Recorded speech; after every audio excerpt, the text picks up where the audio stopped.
Welcome to the podcast, Let the Prophet Speak. Today we are going to study the prophet Ezekiel, the Navi Ezekiel, chapter 45, Perek Memhe. Those that have been studying with us until now would remember that these last several chapters we heard of the journey that God, the virtual journey that God took the prophet on to Jerusalem to see the third temple and to walk through its chambers, until the point in the last chapter where the eastern door was open. God's presence entered and filled the entire temple. And then God began to speak to Ezekiel and talk to him about what the service and worship in this temple was going to be like, how it was going to be different than the previous ones. And the primary differences were that those that are going to serve in this temple are only going to be those who are not arle leiv, arle basar, meaning they're not uncircumcised of heart and uncircumcised of their body. In other words, they need to make sure they keep God's rules, God's laws, God's justice. Only those who take proper care to live an appropriate life and to have their souls appropriately dedicated to God, only those will serve in this new temple. We continue on this theme somewhat, but in this chapter we're going to discuss giving out the land of Israel, the land around the temple, the land of Jerusalem, and how it is supposed to be apportioned out to the people. And we're going to start with how land is going to be given to those that serve in the temple, to the priests and to the Levites. So let's study that. First one, uvahapilchem et haaretz, and when you allot the land, benachala, as inheritances to the people, tarimu truma ladonai, you are going to separate a special portion for God. Kodesh min haaretz, it will be a holy separation from the rest of the land, so it will be consecrated land, and this land should be orech chamishavi esrim elef. That's 25,000 cubits long, v'rochav asar elef, and 10,000 cubits wide. Kodesh hu b'chol gvulas haviv. It should be holy on all around the border. So this would surround the temple area. And yiyeh mizeh el hakodesh, of this land, chamesh meot b'chamesh meot merubas haviv, a square of 500 by 500 cubits, v'chamishim ama, and another 50 cubits, migrash lo saviv, as a open space surrounding that 500 by 500 square. So the bottom line so far is you set aside the 500 by 500 with migrash surrounding it in the area which was set aside for the temple itself, and then this much larger portion of land, which we're about to find out what we're going to do with that land. And from this area, you should measure off a 25,000 long parcel of land, and 10,000 wide. And within it, and within this space that I just described, is where the temple, the Holy of Holies, shall be placed. Kodesh min haaretz, this Kodesh, this area that was separated from the land, and I'm reading verse 4 now, la kohanim, should be for the priests, misharse hamikdash, those that are serving in the mikdash, in the temple. Hakrevim l'shareis Adonai, those that do come close. The ones that we said before are b'nei tzadok, that the ones that are righteous, those are the ones who are serving God, and those are the ones who should get homes in these places. They will have a place to put their homes, and they will also have that other area separated for the holy house. In that separate area that I just described is going to be where the temple is. The reason for this is something different. This is something new, a concept of dividing up special land for the priests. One of the reasons for this, we'll see as we read through this chapter, and the commentaries explain, is in order to reduce the necessity for the priestly class to take from the people. What had happened in the previous time, during the first temple period, we know that the priests, because they didn't have their own parcels of land, they took advantage of the general population, and it led to significant corruption. But this, by having a place where they can put their houses that's set aside for them, that reduces the risk of corruption between the priests and the people. Verse 5, again, the measurement of 25,000 by 10,000. This is another space that will go, the same measurements, but another space that will be for the Levites. There should be 20 divided up areas within this other parcel of land, which is 25,000 by 10,000 cubits. That would be for the Levites. And then alongside this area, so now we have an area for the temple, an area for the priests, an area for the Levites. Again, this way giving everyone enough place that there shouldn't be a necessity of defrauding the people in order to have a place to live and to support themselves. There should also be an area, which is 5,000 wide and 25,000 long, which is opposite the area which we just divided for the holy purposes, the whole Beit Yisrael, and this should be for all of the Jewish people to use. This is public area, public land, which will be for everyone, for the use of the public. This is separating public space. This is not being given to any specific tribe. We'll see later that the land will be divided again up by tribes, but here we have a place for everyone to use, for everyone to share. V'la nasi, and for the nasi, again using that term which we saw in the last chapter, the king is not being called a king anymore. He's not a king, he is a nasi, which is generally translated as prince. And remember that in the last chapter I explained that a nasi is one who is chosen by the people to uplift the people and uplifted by the people. That's what the word nasi means. A different type of leader.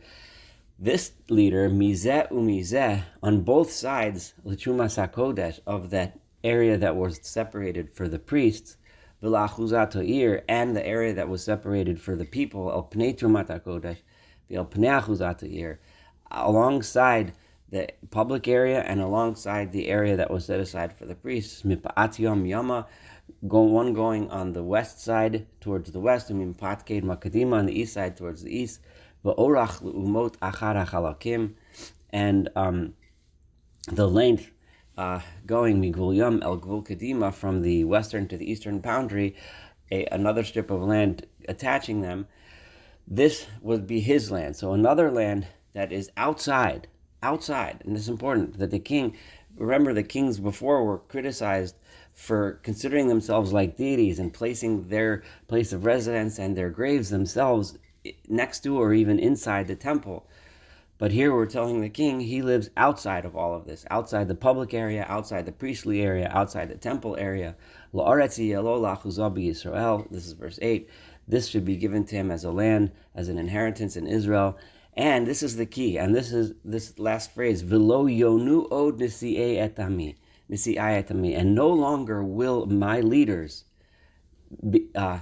defraud and oppress the people, because they have land, they have their place to live, they don't need to take anything away from anyone else, they don't need to appropriate land away from the people for the king. The king has his place, and the place is deliberately placed outside the area in order to demonstrate that he is here to serve the people, to help the people, not to oppress them and to take advantage of them, and so on.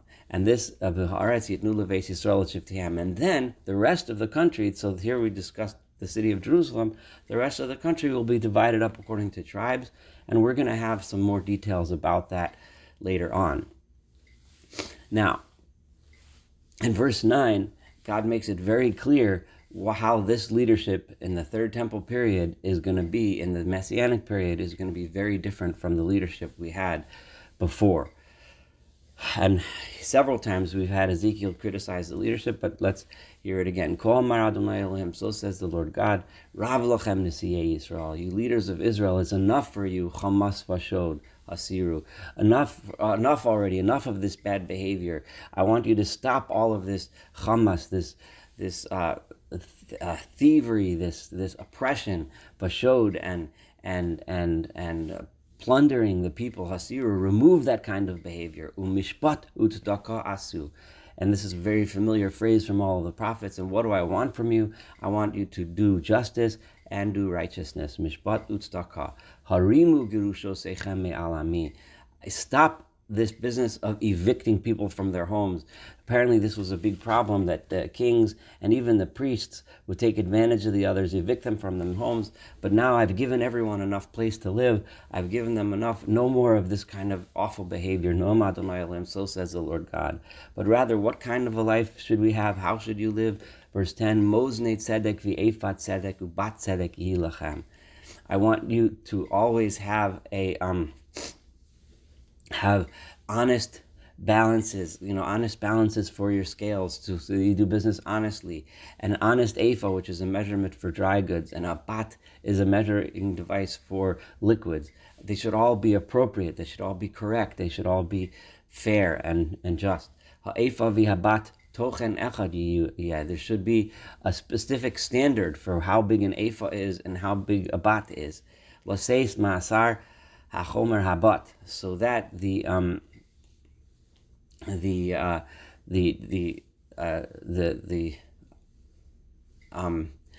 bat will be a tenth of a chomer. In other words, he's laying out specific measurements so that they're exact, and so no one can argue over measurements and try to cheat one another. V'asir tachomer ha'ephah, and an ephah is a tenth of a chomer. El hachomer yiyeh maskunto. And how is it measured? You measure it by a chomer. So there's a specific measurement. This one is a tenth of this one is a tenth of that, and everyone can agree on that. V'hashekel esrim geira. The shekel, the coin, is 20 geiras. Esrim shekalim, 20 shekels is chamisha v'esrim shekalim, and 25 shekels, asara v'chamisha shekel, and 10 plus 5 shekel, hamonei yelachem. This is how you're going to add up the maneh, which is a larger coin. Zos hatruma asher tarimu. This, and now when you separate contributions for the Beit HaMikdash, for the temple, this is how it should be done. Shishit ha'ephah mechomer hachitim, a sixth of an ephah for every chomer measurement of wheat. V'shishitem ha'ephah mechomer hasaorim, and you should have a sixth of an ephah from that measurement of barley. V'chok hashemen habat Hashem. Remember, the bat was a measurement for a liquid, and the rule for oil is, as it is measured by the bat, Masar habat min hakor. You take a tenth of a bat from every kor, which is a measurement of oil. Aseret habatim chomer ki aseret habatim chomer. Because we know, and it's clear, and this is how it has to be a standard, that 10 batim make up every chomer. And then v'seh achat min hatzon, one sheep from the flock should be given min hamatayim, from every 200 sheep, mimashkei Yisrael, from the should be given from the products belonging to the Israelites. So every person would give 1 out of 200, so that can be used for the sacrifices. I described the oil, the wheat, the barley, and the sheep, so they can use that for meal offerings, and for burnt offerings and peace offerings, so that should be for the sacrifice for the people. So says the Lord God. So it's a very clear numbers, which doesn't necessarily correspond exactly with what the Torah had said. And I'm not going to get into understanding the differences between the two. The Talmud discusses this issue, but the point is made. Fairness, and if everyone gives a specific amount, which is not so much that people can still live with what is left, that people have most of it to themselves, but if everyone gives that certain amount to the temple has what it needs, and honesty and fairness will be appropriate. No more oppression from the elite against the normal population. Kol ha'amaretz, this is verse 16, the entire people of the land, yiyu el truma hazot, they will all give this truma, this separation, lanasi b'Yisrael, to the king of Israel. But then after that, the king is responsible for everything else. Verse 17, V'al nasi. But again, I'm sorry for using the word king.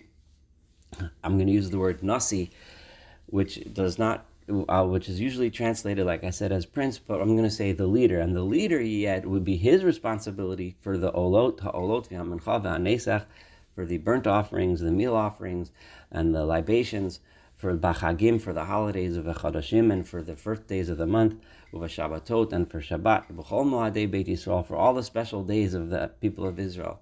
Hu Ya'aseh et hachatat v'et hamincha v'et olah v'et hashlamim. He is the one that's going to do and be responsible. So that will be on the government, basically, their responsibility to bring all of those sacrifices, l'chaper b'av Beit Yisrael, in order that they can achieve atonement for the people of Israel. Verse 18, Ko amar Adonai Elohim, so says the Lord God, Barishon b'achad lachodesh, on the first day of the month, of the first month, Tikach par ben bakar tamim v'chitesa es hamikdash. I want you to do, you're going to take a bull from the herd of cattle, a pure one, a complete one, and you will sacrifice that in order to inaugurate and literally to cleanse the temple, the new temple, to make it holy. V'lokacha kohen mitam achatot, verse 19, the priest will take from the blood of this sacrifice, v'natano mezuzat habayit, and he will place it on the doorpost of the new temple, v'al arba pinot ha'azar lamizbeach, and he will put it on the four corners of the edge of the altar, v'al mezuzat shar chatzar pnimit, and then put it also on the doorpost of the outer gate to the courtyard. V'chein taseh b'shiva b'chodesh, he should do the same thing on the seventh day of the month, me'ish shogeh umipati, to cleanse the sins of those that are foolish and those that are making mistakes, those that have sinned in error. This will achieve forgiveness and atonement for them. And with this, they will clean and purify the temple. Then on the 14th day of the first month, as we know, that is Yelechem HaPasach, that would be the holiday of Pesach, of Passover. Chag Shavuot Yamim Matzot Yachel, that is the holiday which for a week you're going to eat matzah. As we know, that's the date. V'asah HaNasi Bayomahu, and on that day, the leader, the Nasi, will do Ba'ado V'ad Kol Am Par Chatas, he will also bring a bull, as a sin offering. And then v'shivat yimei achag, for the 7 days of the holiday, yasa olo Adonai, he will bring a burnt offering for God, shivat parim v'shivat elim tamimim layom, 7 bulls and 7 rams each day, shivat yamim, for the 7 days, v'chatat sa'ir izim layom, and another offering of a goat. Umincha ephal apar, and he brings along with each par, with each bull, he brings a meal offering of an ephah measurement, ve'ephah la'ayil yaseh, and another mincha for the ram, v'shem and hin la'ephah, and he mixes in a hin, this is a measurement of oil, in each ephah of the flour that he brings. And then, Bashavi, Bachamisha Tziyom L'chodesh Bechag, in the 7th month, on the 15th day, we know that is the Chag, the holiday of Sukkot, of tabernacles, Ka'ela Shivat Yamim, the same thing you also do for 7 days, Kachatat, Ka'olah, V'chamancha, V'chashaman, with the sin offering, the burnt offering, the meal offering, and the oil offering. Again, let me mention that the offerings listed here by Ezekiel don't exactly correspond with the offerings as the Torah lists for each holiday. And again, the reasoning for the differences is something that is dealt with by various commentaries. I'm not going to go into that, but the general idea and the main point of this chapter has been that the new temple will be a place which will function without oppression, a place that will function with mishpat and tzedakah, with justice and righteousness, a place where the priests and the leaders have what they need to live and will not need to become gaudy and arrogant and take things away from the people, a place where the key demand was the temple itself should not be a source of oppression, should not be a place which drains and takes money from the people, but rather it'll be a place that's supported by the king, by the government, and by a certain allotment that the people give on a regular basis, and that business should be fair, business should be honest, agreements should be kept. This is the basic idea that we studied and learned in chapter 45, and this is what the third temple is supposed to look like. Thank you so much for studying chapter 45 together with me. Looking forward to studying 46 as we approach the end of this beautiful book. Thank you and have a wonderful day.